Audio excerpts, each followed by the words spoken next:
Hey guys, Dennis King, Kingpin Comics, and today I want to talk about the time I met John Byrne. It was the early '90s, and it was in Edmond, Oklahoma. A local comic shop had just opened. It was probably a week old, and don't laugh at the photos. And it was a week old, and they didn't have very many people. They had some people there, but it wasn't a lot. So he was there for 2 days. I went in, and the first day, and had just a small stack, maybe 5 books. And then, I saw that the crowd was kind of small. I learned that he was going to be back the next day. And so I couldn't resist. I was a big fan. And so I thought, well, let me get these signed, get a couple of pictures with him, and I will come back the next day.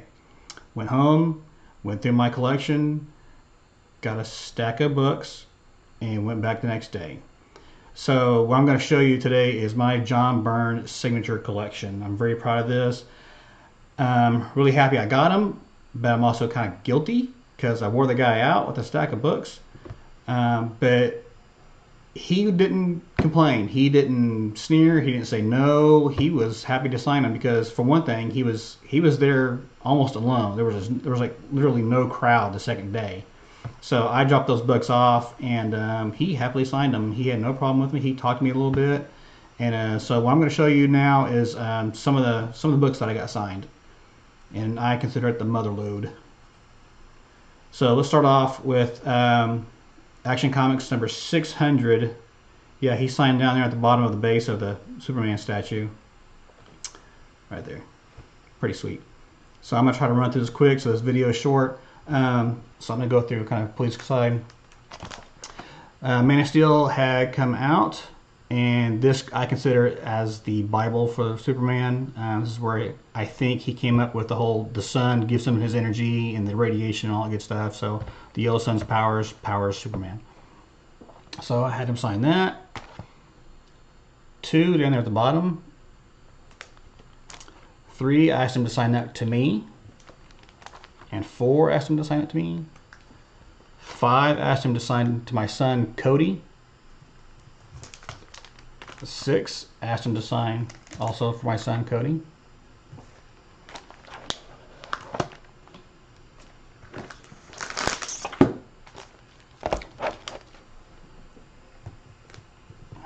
Next up, he rebooted Superman, and this was great, so I had to get the first issue. 21 on there on the leg, on the case, on 22. And then World of Krypton, I really liked this miniseries. It had Mike Mignola.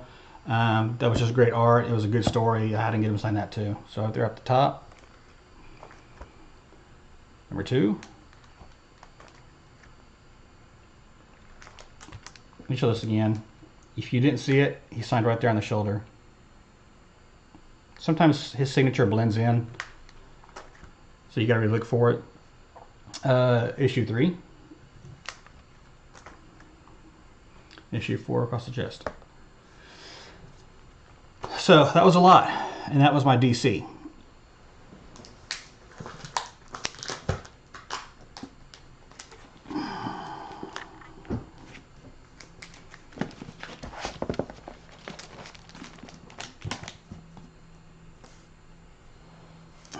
Here we go. Starting with Marvel, I wore the guy out.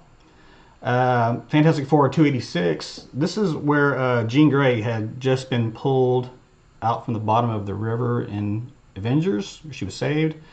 And then they send her over to the Fantastic Four, I guess, to get examined to see if she's okay, see who she is, who she says she is. So he wrote the story and did the interior art. Couple 314,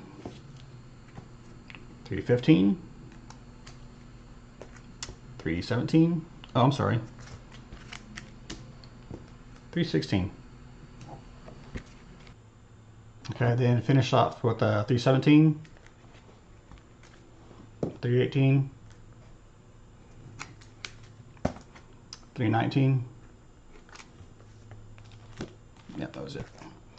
And I really loved his Namor stuff. The of course the story and the art. I mean, I would like to say I was a fan. I was bringing him all sorts of books that he did that I'd really enjoyed. So John Burnside here, and then just recently I had Bob Waysick, I think that's his name, the inker. Had him signed recently at a con here in Dallas. I might as well. I mean, I like the book. I like both those guys, so I wanted to get him signed. So I got a double signature on this one. 23 up here. 24. 25. He liked that circle. And 26. He didn't sign this. I think that was one issue he either skipped. I'm not sure. 27. 28.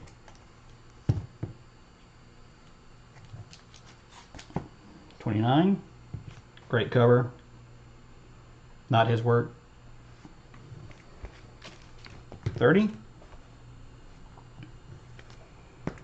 31. 32. All right. Continuing on. Sensational She-Hulk #1. Really like this cover. Really like this book. Again, John Byrne signed it down here on our leg, and then Bob Waysick. I'm butchering this guy's name. I'm sorry. Also signed it. I just did say I just love the book, the series. It was a fun book. It's a fun series. So yeah, I couldn't resist. 31. And this is a bonus. He did a remark, I guess. He added signature and a little cleave. Can't go wrong with cleave, I guess. But he added it. It was kind of funny. But yeah, that was kind of cool. Okay, get into the X-Men. I had 2 copies of 281 here. I think I brought one day, one another day. So I don't know how I got 2, and then I guess I just didn't realize I brought them both, have them signed. Anyway, so this one he signed on the front. The second one he signed on the inside. I recently gave that to the great Reggie Simmons as a donation, as a gift, I guess. Reggie, hope you like it. So yeah, this is the first Trevor Fitzroy, I think this is the character's name. So he came up with that. Then this is the first Bishop. He signed that on the inside. Let me get that. Yeah. 283. 284. 285. 288, I think. 286 and 287. He did not do those. I think that's when Jim Lee was starting to come into. I think it's when Jim Lee was starting to write the book or scripting it. I'm not sure. 288. And then lastly, X-Men #4. I think this is the first Omega Red. I think he had a hand in creating that. I'm not sure, but I didn't know this was a key issue back in the time, but it was pretty cool. So, with the great Jim Lee doing art. Anyway, so yeah, that's my collection of John Byrne. Hope you like. You know, I probably did wear the guy out, and you know, Mr. Byrne, if you see this video, I'm sorry. I was a big fan, so I wanted to get books that you did that were great. I really enjoyed. I had to get them signed. You were there. You were close. It was an opportunity I couldn't pass up. So anyway, thank you, Mr. Byrne. Thank you for watching. If you like the video, please give it a thumbs up. Tell me what you think about this mother load of John Byrne signatures. Did I abuse my my power by going up there? I don't know, but I think it was worth it. It was a good collection. Some really good books, so I'm happy with them. We'll talk to you later. Thanks, guys.